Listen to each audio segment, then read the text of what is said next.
오늘 저희에게 주시는 하나님 말씀은 사무엘하 9장 1절부터 13절까지입니다.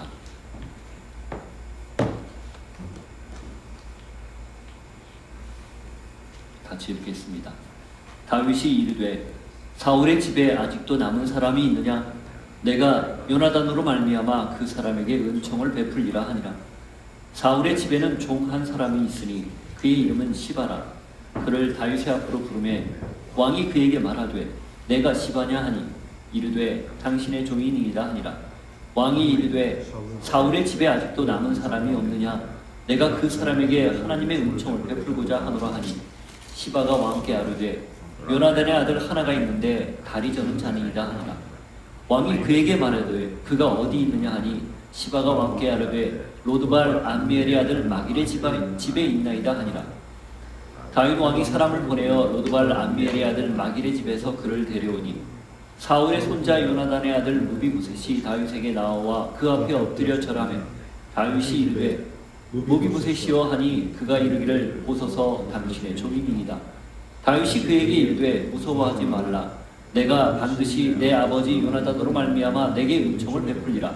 내가 내 할아버지 사울의 모든 밭을 다 내게 두루 주겠고 또 너는 항상 내 상에서 떡을 먹을지니라 하니 그가 절하여 이르되 이 종이 무엇이기에 왕께서 죽은 개 같은 나를 돌아보시나이까 하니라.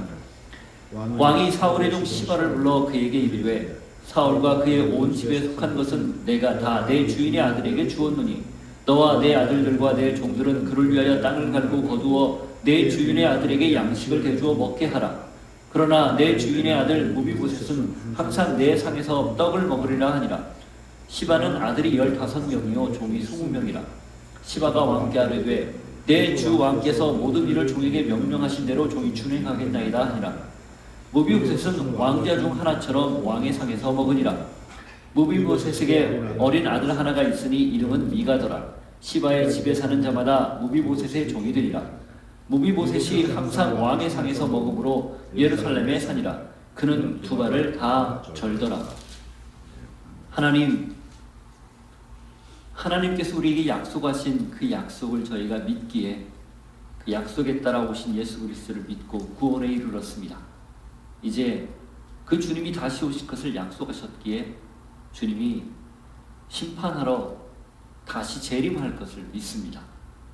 이 고백 늘 변함없이 드릴 수 있는 저희 되게 하시되 신실하게 약속을 지키시는 하나님처럼 저희 또한 그렇게 약속을 지키며 하나님 앞에 신실한 태도를 갖는 귀한 하나님의 사람들 되게 하여 주옵소서. 예수님 이름으로 기도하옵나이다. 아멘. 성경의 다른 이름이 구약과 신약입니다. 옛 언약과 새 언약이라는 말이죠. 구약은 오실 메시아에 대한 약속이었고 신약은 다시 오실 메시아에 대한 약속입니다.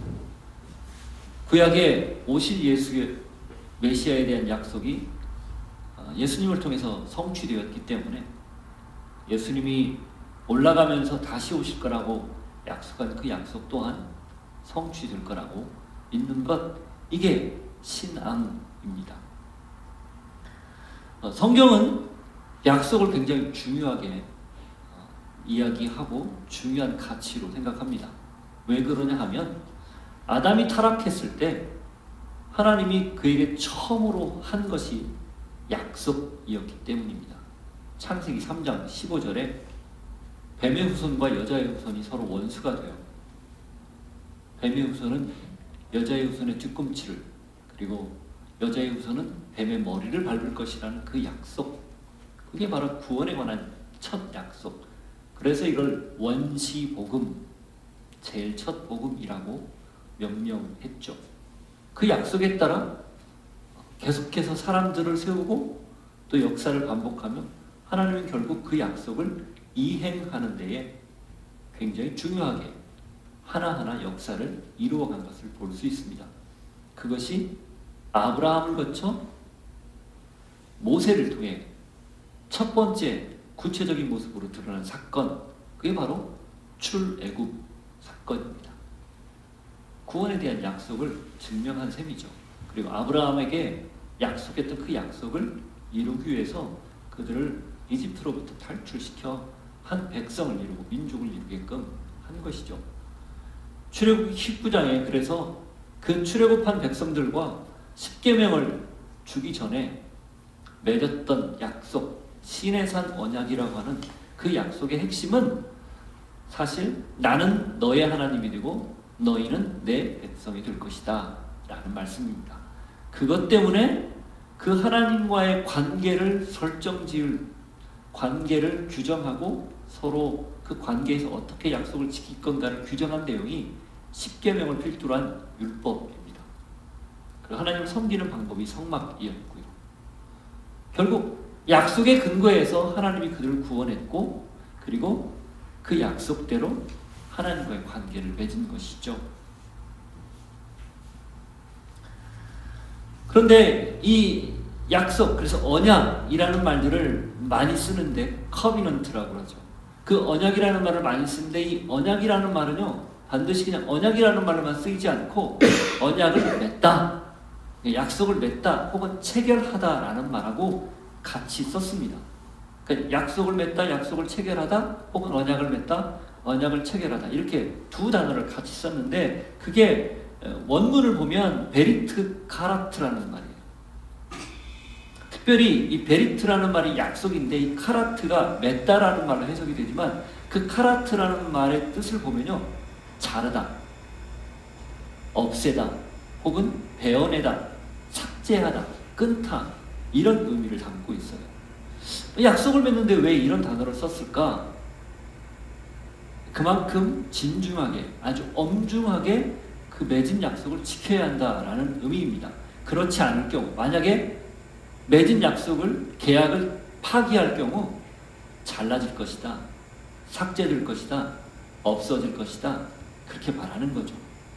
창세기 15장에 보면 아브라함과 하나님이 언약을 맺는 장면이 나오는데 하나님이 아브라함에게 짐승들을, 재물을 잡아서 둘로 쪼개서 벌려놓으라고 하고 그 사이로 지나가는 장면이 나옵니다.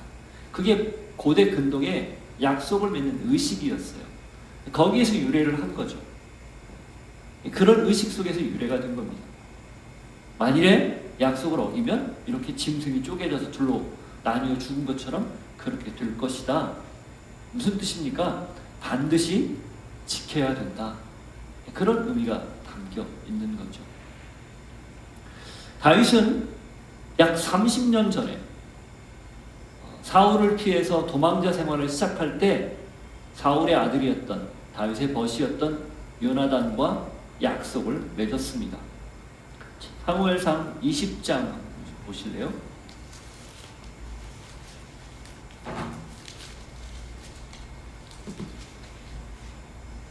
12절부터 16절. 요나단이 다윗에게 이르되 이스라엘의 하나님 여호와께서 증언하시거니와 내가 내일이나 모레 이맘때에 내 아버지를 살펴서 너 다윗에게 대한 의향이 선하면 내가 사람을 보내어 내게 알리지 않겠느냐? 그러나 만일 내 아버지께서 너를 해치려 하는데도 내가 이 일을 내게 알려주어 너를 보내어 평안히 가게 하지 아니하면 여호와께서 나 요나단에게 벌을 내리시고 또 내리시기를 원하노라. 여호와께서 내 아버지와 함께 하신 것 같이 너와 함께 하시기를 원하노라. 너는 내가 사는 날 동안에 여호와의 인자하심을 내게 베풀어서 나를 죽지 않게 할 뿐 아니라 여호와께서 너 다윗의 대적들을 지면에서 다 끊어버리신 때에도 너는 내 인자함을 내 집에서 영원히 끊어버리지 말라 하고 이에 요나단이 다윗의 집과 언약하기를 여호와께서는 다윗의 대적들을 치실지어다 하니라. 이게 이제 요나단과 다윗이 언약을 맺는 건데 한마디로 이야기하면 너가 나중에 너의 대적들을 다 물리치고 평안할 때에 내 자손들, 내 후손들을 잘 보살펴 주어라. 내가 너를 지금 이렇게 보살펴 주고 살려준 것처럼, 도와준 것처럼. 그리고 둘이 거기 16절에 보면 언약을 맺었다라고 되어 있어요. 물론 원문에 언약이라는, 바라트라는 말은 없어요. 그냥 카라트라는 말만 거기에 나오지만 이 베리트라는 말은 나오지 않고 카라트라는 말만 나오지만 그 카라트라는 말만 가지고도 충분히 의미가 그 안에 담겨 있는 셈이죠. 그 무슨 약속을 맺은 거예요? 하나님이 아브라함과 맺었던 것과 똑같은 약속, 그런 무게감을 가지고 요나단과 다윗이 서로 맹세한 겁니다.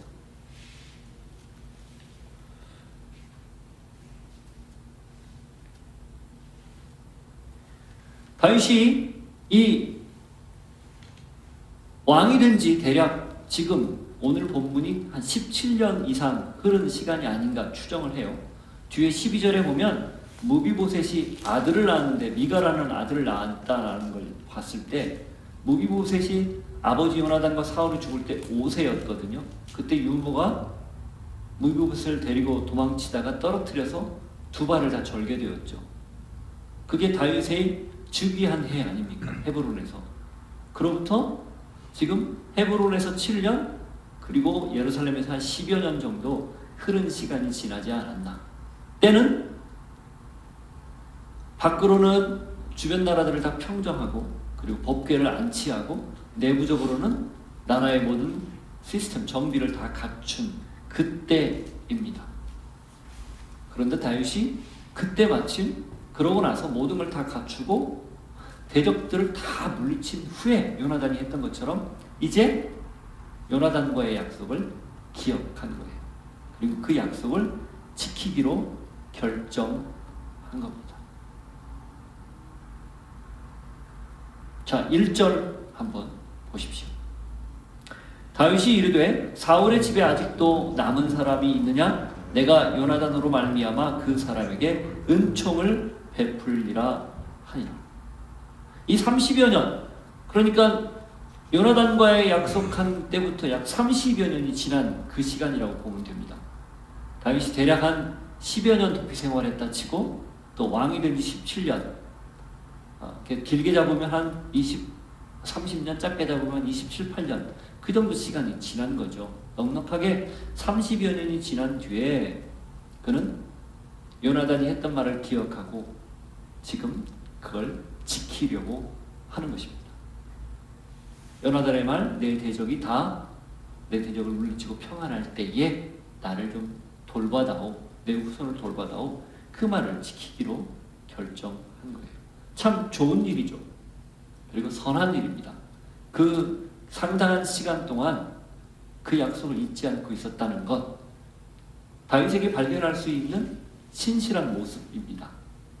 그리고 더불어 요나단이 얼만큼 다윗을 위하고 사랑했는지를 엿볼 수 있는, 그 오랜 시간이 지났어도 그것이 지워지지 않을 만큼 강렬한 그런 사랑이었음을 다시 확인할 수 있는 것이죠. 자, 그런데 오늘 이 성경, 우리 개역 성경을 보면 이 내용이 약간 뉘앙스가 마치 다윗이 왕이라는 지위에서 이제 몰락한 왕가의 후손을 찾아 그를 도와주려고 하는 듯한 인상을 지울 수가 없습니다. 그 사람에게 내가 은총을 베풀겠다, 이런 표현이에요. 이것 때문에 그런 거죠. 그런데 사실 이 원문을 보면 이 원문은 조금 뉘앙스가 달라요. 마치 우월적 지위에서 다윗이 그보다 상대적으로 몰락한, 그래서 전혀 힘을 쓸 수 없는 사울 집안에게 무언가 은혜를 베푸는, 시해하는 그런 행동으로 보이는 것처럼 이렇게 느껴지지만 원문은 전혀 아닙니다. 그래서 이 부분을 원문으로 그대로 해석을 하면 이런 표현이에요. 내가 요나단과 맺은 언약을 지키기 위해 사울 집안의 후손과 함께 그 책임을 성실히 이행하겠다, 이런 의미입니다. 그러니까 내가 은혜를 베풀겠다, 은총을 베풀겠다라는 말이 아니라 그와 맺은 언약을 기억하고, 그리고 그에게가 아니라 그와 함께라는 의미가 더 많아요. 그러니까 사울 집안의 후손에게, 그건 누구에게 주는 듯한 뉘앙스잖아요. 원문을 보면 그와 함께, 그러니까 다시 말하면 요나단을 대리하는 그의 후손과 함께 요나단과 맺은 약속을 성실하게 이행하겠다라는 뉘앙스가 원문의 정확한 뜻입니다. 여기에는 다윗의 어떤 우월적 지위나 어떤 그런 마치 정복한 그 정복군처럼, 점령군처럼 행세하는 그런 모습이 전혀 보이지 않는 거예요. 요나단을 기억하고 그가 베풀어준 사랑을 기억하고 동일하게 약속한 것을 지금 준행하겠다, 그런 말인 셈이죠. 아는 것처럼 다윗은 정치보복을 전혀 하지 않았어요. 사울과 요나단의 전사 소식을 들었을 때, 아브넬이 죽었다는 소식을 들었을 때 진심으로 아파했습니다. 그리고 진심으로 위로하고 장례를 치렀어요.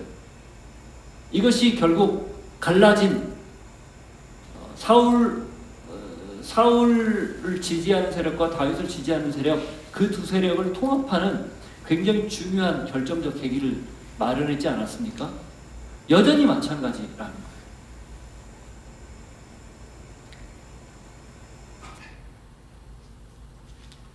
여기서 우리가 배울 수 있는 것, 사랑은 동등한 위치에서 배려하고 나누는 것이지 어느 한쪽이 일방적으로 시혜를 베푸는 듯 접근하는 게 아니라는 겁니다. 하나님과 우리의 관계도 그런가요? 여러분 생각 어떠세요? 그렇습니까? 네, 그렇습니다. 겉으로 보기엔 하나님과 우리 사이에 절대적 차이가 분명히 있습니다. 그렇지만 하나님은 그럼에도 불구하고 우리와 동등한 자격으로 우리를 받아주고 인정하면서 사랑을 나눴다는 거예요.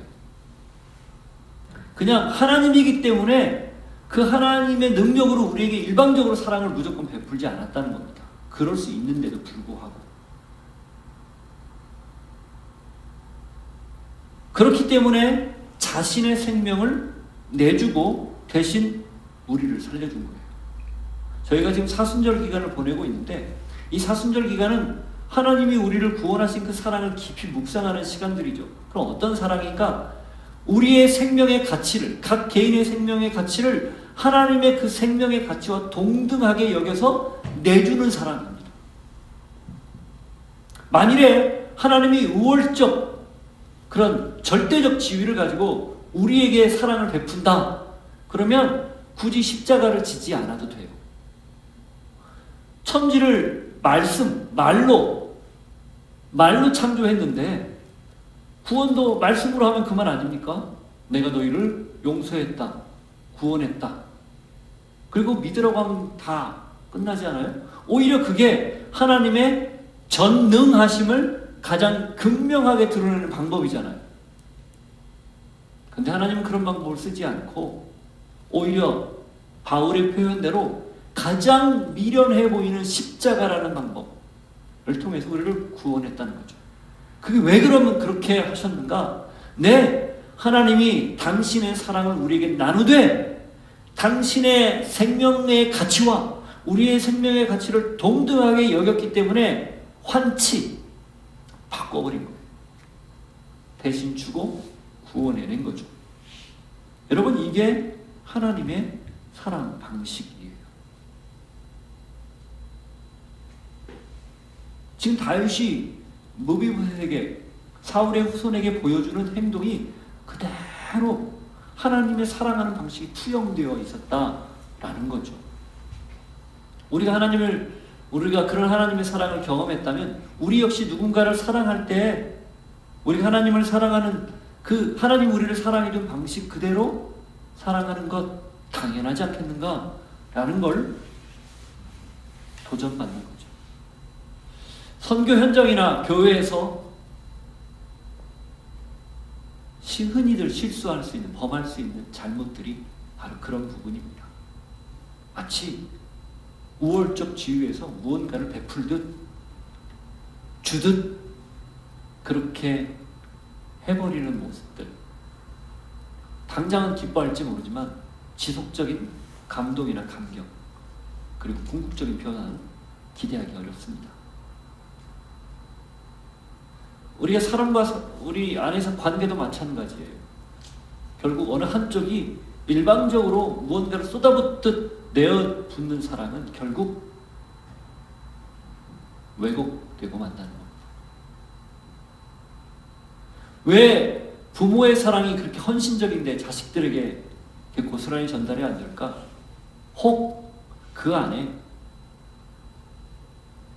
부모라는 지위, 자리에서 자식을 사랑하는 내리사랑이라는 그 표현 때문에 마치 우월적 지위에서 일방적으로 쏟아붓는 사랑, 그 너는 내 사랑을 받아야 돼, 내가 말하는 대로 들어야 돼 라는 생각 때문 아닐까요? 그러나 만일 아무리 갓난아이다 할지라도, 그리고 성인이 된 우리의 자녀들에게까지도 동등한 자리에서, 동등한 그런 위치에서 같은 마음으로 사랑을 주고받는다면 그것이야말로 인격적이고 그것이야말로 가장 바람직한 사랑의 나눔 아니겠습니까? 여러분 꼭 기억하십시오. 하나님이 우리를 동등한 가치로 여겨 사랑해 주셨습니다. 다윗이 그런 모습을 보였습니다. 우리 역시 누군가를 사랑할 때 그런 마음으로 사랑해야만 결국 그 사랑이 온전히 전해질 수 있다는 것을 꼭 기억할 수 있기를 바랍니다. 자, 그렇게 해서 결심을 했어요. 결심한 다윗이 어떻게 합니까? 수소문을 합니다. 다윗의 측근들을 수소문해요. 그 중에 한 사람을 찾죠. 시바였습니다. 2절부터 4절. 사울의 집에는 종 한 사람이 있으니 그의 이름은 시바라. 그를 다윗의 앞으로 부르매 왕이 그에게 말하되 내가 시바냐 하니 이르되 당신의 종이니이다 하니라. 왕이 이르되 사울의 집에 아직도 남은 사람이 없느냐? 내가 그 사람에게 하나님의 은총을 베풀고자 하노라 하니 시바가 왕께 아뢰되 요나단의 아들 하나가 있는데 다리 저는 자니이다 하니라. 왕이 그에게 말하되 그가 어디 있느냐 하니 시바가 왕께 아뢰되 로드발 암미엘의 아들 마길의 집에 있나이다 하니라. 수소문을 했더니 시바라는 사람을 찾았습니다. 그 시바라는 사람은 아마도 여기는 사울의 종으로 나오는데 사울 시대 때 사울 집권기에 활동했던 그의 최측근 아닌가 그렇게 추정이 됩니다. 그를 찾아서 물어봤더니 요나단의 아들 중에 하나가 지금 생존해 있는데 다리를 저는 사람입니다. 이렇게 대답을 한 거죠. 그리고 어디 있느냐 물어봤더니 마길의 집에 있습니다. 이 마길은 요단 동편, 그러니까 길르앗 땅 쪽에 있었던 그 사람이에요. 그렇게 알려주는 거죠.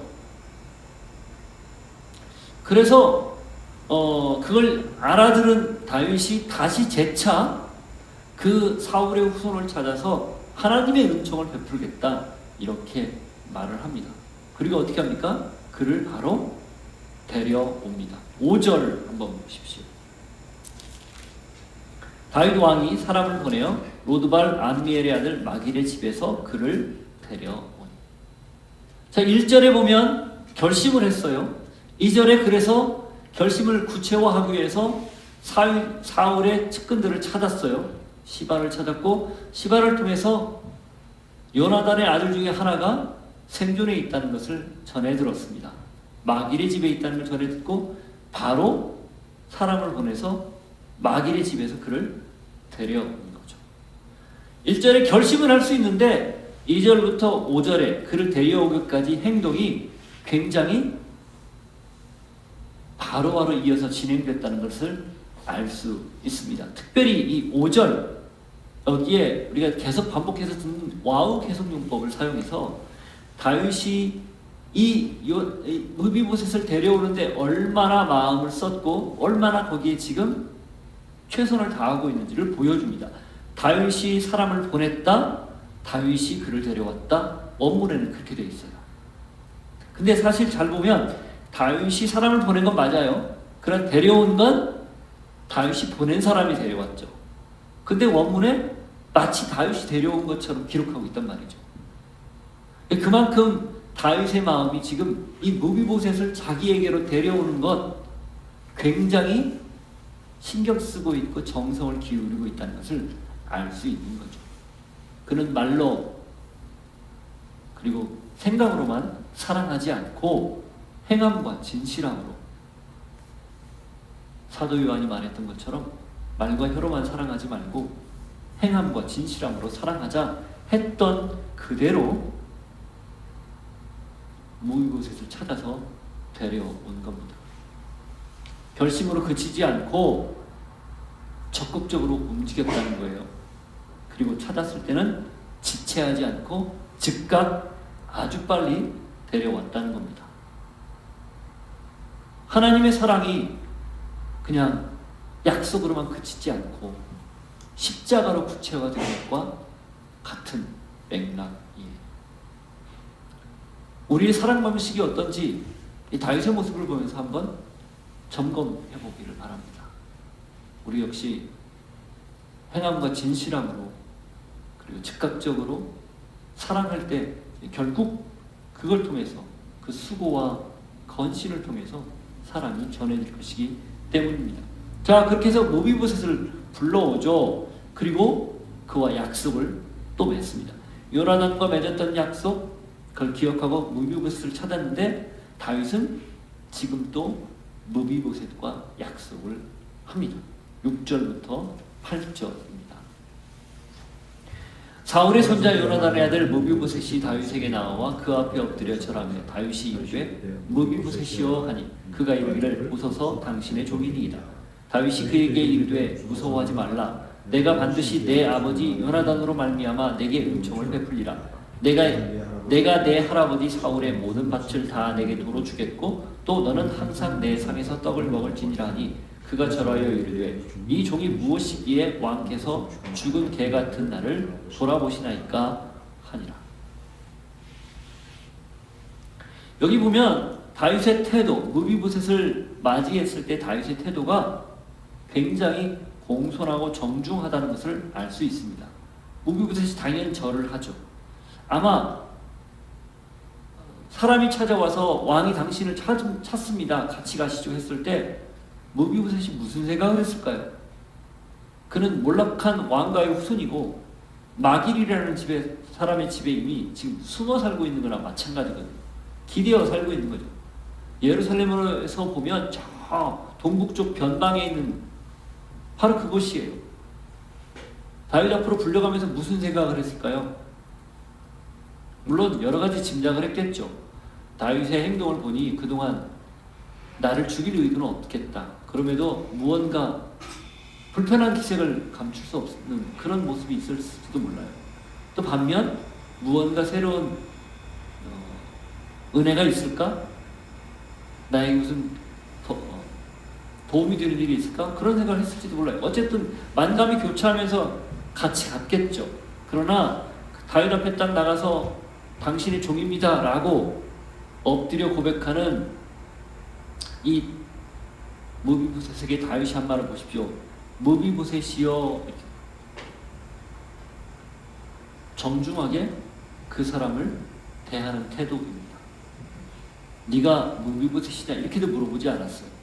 모비보셋이여 하고 그를 대하는 태도가 아주 정중하다는 걸 알 수 있죠. 그리고 시킨 다음에 두 가지를 약속을 합니다. 근데 그 약속의 근거가 뭐예요? 내 아버지 요나단으로 말미암아 반드시 내게 은총을 베풀 거다. 똑같은 표현이에요. 그 약속을 내가 이행할 것이다. 성실히 준행할 것이다. 들어봐라 하고 한 말이 사울의 밭을 다 주겠다고 합니다. 사울은 기브아 출신이었고 기브아에서 통치를 했었죠. 기브아는 예루살렘 북쪽으로 5km 남짓 떨어진 곳에 있는 성읍이었습니다. 가까운 거리라는 거예요. 그 밭을 준다는 것은 경제활동, 경제적으로 어느 정도 자립할 수 있는 환경을 마련해 주겠다 그 뜻이거든요. 그리고 두 번째 뭘 줍니까? 너는 나와 함께 예루살렘에 머물면서 같이 식탁을 나누게 될 것이다. 왕이 식탁을 일상에서 누구하고 같이 할까요? 가족들입니다. 가족들. 우리 한국의 역사만 보더라도 왕이 거의 겸상을 하는 법이 없습니다. 혼자 밥을 먹죠. 연회 자리에서나 같이 음식을 나누지 보통은 혼자 먹습니다. 또 다 점검한 후에 먹지 않습니까? 독살 때문에. 여기도 마찬가지였을 거예요. 내 삶에서 밥을 먹는다 그 말은 모든 것을 다 내려놓고 너는 나의 가족이야. 나의 피부치와 같은 가족과 같은 그런 일원이야 라고 받아주는 행위예요. 혹자는 어떤 학자들은 이것을 다윗이 모비보셋을 볼모로 삼았다. 멀리 놔두면 무언가 반란의 여지가 있을 수 있으니까 겉으로 보기에는 밭을 돌려주면서 유화책을 펼친 것처럼 하고 무비보셋은 자기 곁에 두어서 볼모로 잡았다 이렇게 이야기하는 듯 보이지만 지금까지의 다윗의 모습을 보면 전혀 그렇지 않습니다. 그리고 그 12절 한번 보세요. 무비보셋에게 어린 아들 하나가 있으니 이름은 미가더라. 시바의 집에 사는 자마다 무비보셋의 종이 되니라. 여기 미가라는 사람, 그 아들, 그리고 뒤에 역대상 8장을 한번 보십시오.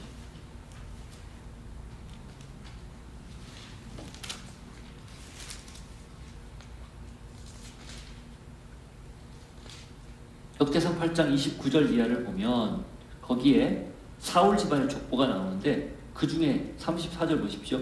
요나단의 아들은 무리바알이라. 이 무리바알이 무비보셋의 다른 이름입니다. 무리바알은 미가를 낳았고 미가의 아들들은 비돈과 멜렉과 다레아와 아하스이며, 그래서 쭉 이하에 보면 그 이후에 요나단의 아들인 이 무비보셋, 무리바알의 아들 미가의 후손들이 쭉 이름이 거명이 돼요. 그들이 오랜 시간 한참 뒤까지, 한참 후대까지 번성했다라는 것을 알 수 있는 대목이죠.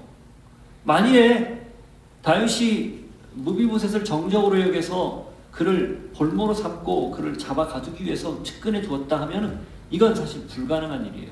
결국 이렇게 번성하도록 놔두지 않았겠죠. 다윗의 진심이 이 안에 다 배어 있는 겁니다. 사람들은 반대했을지 모릅니다. 왜 땅을 돌려줍니까? 왜 왕의 측근에서 같이 식탁을 나눕니까? 그러나 다윗은 거기에 개의치 않고 요나단과의 약속을 성실하게 이행하기 위해서 최선을 다했다는 것. 이해득실을 따지지도 않았고 정치적 계산을 하지도 않았습니다. 다만 하나님과의 약속, 그리고 하나님 앞에서 요나단과 맺은 약속, 그 약속을 지키는 게 더 중요했다라는 것. 그래서 다윗이 하나님의 마음에 합했다, 그런 이야기를 듣는 거예요. 우리는 간혹 우리의 계산과 세법에 따라서 하나님과의 약속 혹은 사람과의 약속을 저울질할 때가 있습니다. 이렇게 하면 손해를 보는데, 이렇게 하면 사람들이 받아들이지 않을 건데 라는 갈등을 하는 거죠. 그러나 사람들과의 관계에 손해를 보지 않고 손가락질을 받지 않으면 하나님과의 관계가 문제가 생길 수도 있는데 갈등합니다. 그런데 뭘 선택해야 될까? 어떤 태도를 취해야 될까? 오늘 다윗의 모습을 통해서 이 무비보셋을 선대하고 그에게 충분한 보상을 하는 모습을 통해서 하나님 우리에게 분명히 도전하는 것 아니겠습니까? 자, 그렇게 하고 말만 하지 않습니다. 다윗도 지금 요나단과 약속을 했던 걸 이행을 하기 위해서 찾았죠. 찾은 다음에 다시 무비보셋과 약속을 하는데 그 약속을 이행하기 위해서 시바를 다시 불러서 그에게 무비보셋을 온전하게 섬길 걸 명령합니다. 9절부터 11절 앞부분입니다. 왕이 사울의 시종 시바를 불러 그에게 이르되 사울과 그의 온 집에 속한 것은 내가 다 내 주인의 아들에게 주었노니 너와 내 아들들과 내 종들은 그를 위하여 땅을 갈고 거두어 내 주인의 아들에게 양식을 대주어 먹게 하라.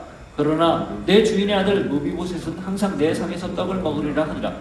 시바는 아들이 15명이요 종이 20명이라. 시바가 왕께 아뢰되 내 주 왕께서 모든 일을 종에게 명령하신 대로 종이 준행하겠나이다 하니라. 사람까지 붙여준 거예요. 자, 땅 줬죠. 지위도 회복시켜주죠. 그리고 사람까지 붙여줬어요. 역시 다윗에게 중요한 건 약속을 지키는 거였지 그 어떤 환경의 변화나 혹은 위험 요소, 이걸 사전에 차단하기 위한 일련의 모든 행동들 전혀 보이지 않는다는 겁니다. 자, 그렇게 해서 시바를 붙인 다음에 그 다음 모비보셋이 실제로 어떻게 그의 지위와 또 그의 위상 또 그의 그 이후의 삶이 회복되었는지를 성경이 기록합니다. 11절 후반부부터 마지막까지 11절 후반부가 먼저 있죠. 모비보셋은 왕자 중 하나처럼 왕의 상에서 먹으니라. 왕자 중 하나처럼이라는 말. 이게 무슨 말일까요? 다윗에게 왕자들이 많았어요. 솔로몬은 아직 태어나기 전입니다. 그러나 그의 부인들이 여럿이었고 그에게 아주 출중한 왕자들이 있었어요. 그리고 여러 가지로 볼 때 이 모비보셋의 나이가 그 첫째, 둘째, 셋째 정도의 나이에 버금가는 그 정도 나이이지 않았을까 싶습니다. 근데 그를 마치 양자로 들이듯 자기 아들처럼 여겼다는 거예요. 그리고 왕의 상에서 식탁에서 먹게 했다는 거죠. 그를 인정해 준 거예요. 사무엘하 19장 한번 보십시오. 이 다윗의 모비보셋을 향한 환대가 나중에 어떻게 나타나는지 한번 보십시오. 19장 24절부터. 이게 어느 경우냐면 지금 압살롬의 반란으로 다윗이 쫓겨났을 때 16장에 보면은 시바가 거짓 고변을 해요.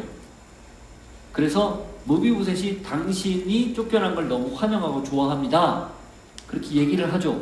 그 말에 다윗이 화가 나서 모비보셋에게 주었던 사울의 땅을 전부 시바에게 돌려줘버립니다. 16장 1절 이하에 보면. 그러니까 그것 때문에 모비보셋이 지금 압살롬 편에 붙었지 않았느냐 하는 심증 혹은 이 시바의 고변 때문에 그렇게 믿고 있었던 다윗이 나중에 환궁해서 압살롬을 물리치고 환궁해서 이 모비보셋을 만나서 지금 하는 얘기예요. 모비보셋이 찾아온 거죠. 읽어보죠. 24절, 19절, 19장. 사울의 손자 모비보셋이 내려와 왕을 맞으니 그는 왕이 떠난 날부터 평안히 돌아오는 날까지 그의 발을 맵시내지 아니하며 그의 수염을 깎지 아니하며 옷을 빨지 아니하였더라. 자, 이렇게 기록하고 있어요. 이게 진실이었던 거죠. 이 시바의 이야기가 거짓이었던 거예요. 예루살렘에서 와서 왕을 맞을 때 왕이 이제 다윗이 물어보는 거예요. 그에게 물어 이르되 모비보셋이여 내가 어찌하여 나와 함께 가지 아니하였느냐 하니 대답하되 내 주 왕이여 왕의 종인 나는 다리를 절므로 내 나귀의 안장을 지워 그 위에 타고 왕과 함께 가려 하였더니 내 종이 나를 속이고 이 내 종은 시바입니다. 종인 나를 내 주 왕께 모함하였나이다. 내 주 왕께서는 하나님의 사자와 같으시니 왕의 처분대로 하옵소서. 자, 그럼에도 불구하고 왕의 처분을 기다리는 거예요. 내 아버지의 온 집이 내 주 왕 앞에서는 다만 죽을 사람이 되지 아니하였나이까. 그러나 종을 왕의 상에서 음식 먹는 자 가운데 두셨사오니 내게 아직 무슨 공의가 있어서 다시 왕께 부르짖을 수 있사오리이까 하니라. 왕이 그에게 이르되 내가 어찌하여 또 내 일을 말하느냐. 내가 이르노니 너는 시바와 밭을 나누라 하니 모비보셋이 왕께 아뢰되 내 주 왕께서 평안히 왕궁에 돌아오시게 되었으니 그로 그 전부를 차지하게 하옵소서. 자, 이걸 통해 볼 때 모비보셋은 다윗의 진심을 진심으로 받아들였어요.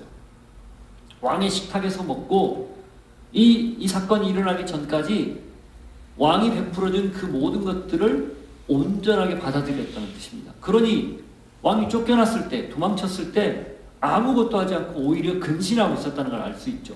그리고 시바에 의해서 누명을 썼음에도 불구하고 그걸 적극적으로 벗기려고 하지 않아요. 그리고 시바에게 지금 주었던 사울의 밭을 안 받아도 좋으니 그냥 나는 지금까지 베풀어진 그 은혜, 그 사랑만으로도 충분합니다. 이 고백을 드린 거예요.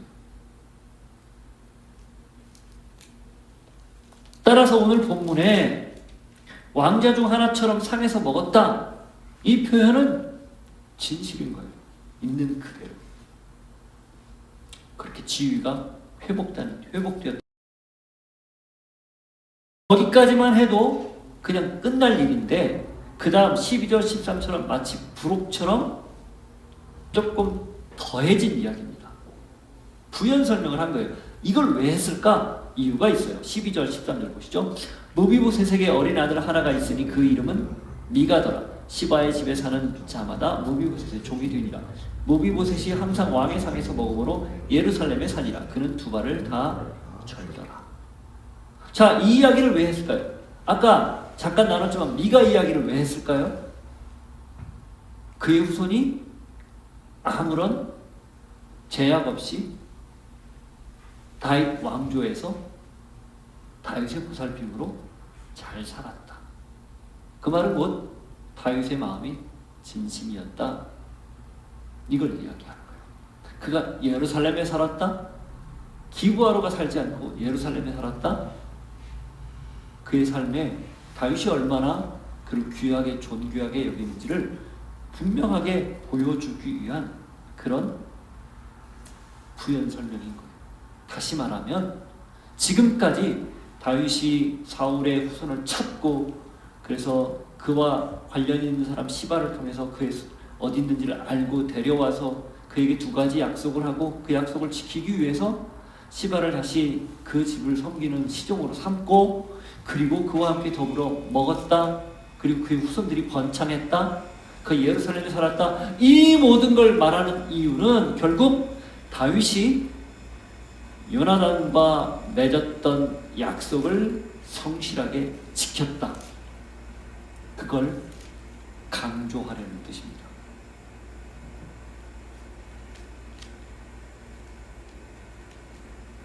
다윗은 한 나라의 왕으로 백성들 위해 군림하기 이전에 하나님의 종으로 그 나라를 신실하게 하나님과의 약속은 당연하고 심지어 사람과의 약속조차도 지키며 살았다라는 것을 이야기하는 거예요. 요나단과의 약속을 지켰고 무비보셋과의 약속도 지켰다. 그 이야기를 하는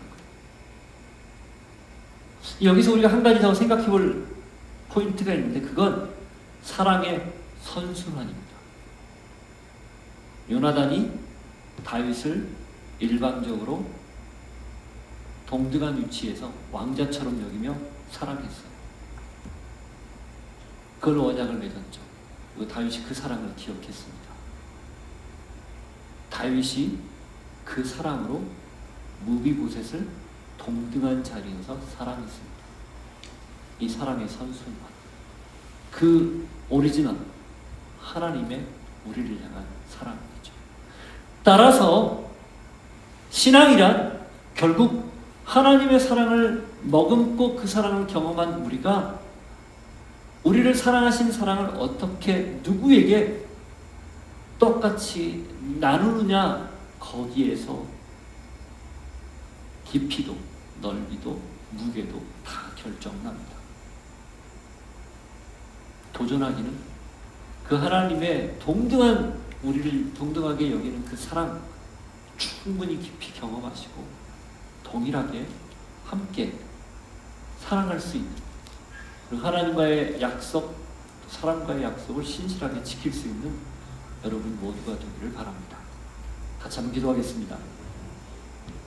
이렇게 한번 기도하시죠. 하나님이 우리를 당신과 동등한 가치로 여겨서 사랑해 주신 것 기억하고 저희도 그런 마음으로 살고 사랑하게 해 주십시오.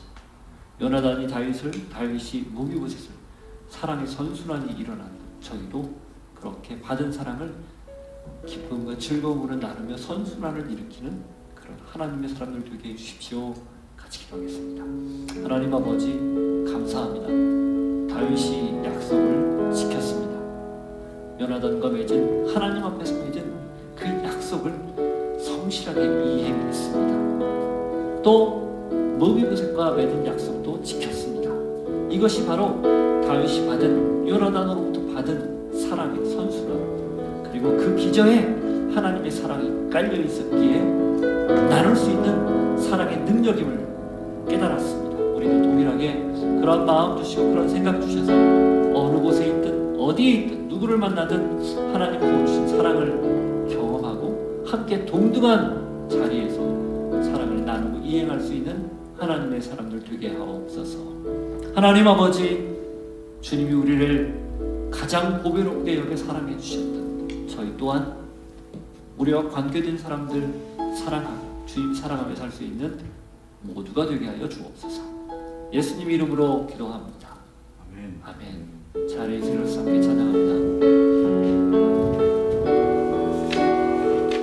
놀라운 주의 사랑